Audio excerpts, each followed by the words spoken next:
all right. You know, etwaka VDM si ebido he create content in since we want to now clear all doubt so that eziokwu ya awule eziokwu okwu ase awule okwu ase. I want to now tell you people why Father Mbaka was stopped from holding any program in Lagos, who did that, and the reason why it was done. And I challenge anybody to prove it wrong. I repeat, since a lot of people are caught up with that lies that all over comment section and everywhere, people, it was because Father Mbaka faced the Bishop of Lagos Diocese, Bishop of Catholic Bishop of Lagos Diocese on behalf of Evangelist Ebukobi, where he was fighting for him. That was when he was banned from holding any program or any crusade or ministration in Lagos. I don't know where that lie came out from. Now I want to tell you why and by who did that. Now I want you to note that the bishop that had problem or issues with Evangelist Ebukobi and Zion ministry was Bishop Adewale Martins. Bishop Adewale Martins. But Father Mbaka was banned from holding any program in Lagos before 2009, prior to 2009, before even Zion Ministry was formed. And then Evangelist Ebukobi was still a member of was still a charismatic brother then. Zion Ministry had to be formed when this incident happened. Which bishop did that? Bishop Okojie, not Bishop Adewale Martins. Why did Bishop Okojie ban Father Mbaka from holding any program in Lagos? It was because then, on the charismatic conference in Lagos, it happened earlier before 2009 even. And Father Mbaka was invited to that charismatic conference. Then Evangelist Ebukobi was still a charismatic brother then. And Father Mbaka was the last guest speaker that spoke na that program. Then it was that program was held on a weekend. And you know then, Father Mbaka no at his peak then, many people merely hear, but hearing that now Father Mbaka na Abia Lagos, people see from different quarters na Lagos, different, they all came to welcome him. You know, excitement. You know, Emma, then Father Mbaka, half of Father Mbaka, go on that day. The moment the people know Abia, they all came. In fact, there was crowd then. On Sunday, a bazaar.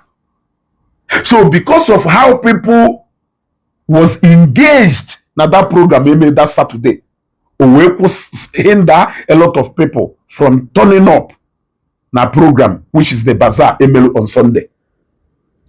If you na original receipt, let anybody challenge this with fact.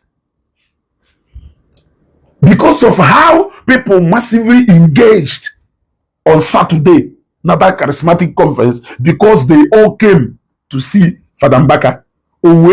Me na church will no turnout na bazaar enwelu na Sunday. Bishop Okojie then, out of anger, we ban Father Mbaka from coming to hold any program na Lagos State. Let anybody contest this with fact. By then, it was Bishop Okoje, Zion Ministry, Aduburu formed then. Evangelist Ebukobi was then still a charismatic brother. In fact, he was even on at that particular conference, because no charismatic conference can be. He was still a charismatic brother then. Let somebody come and contest this with fact. Bishop Nyana, Evangelist Ebukobi na Zion Nwelu Ishowo, Bishop Adewale Martins. Yes. Jezie Nene. In fact, let those priests not very close. Let them come to Lagos Archdiocese. They should come and verify. Come and verify. You can come and make research.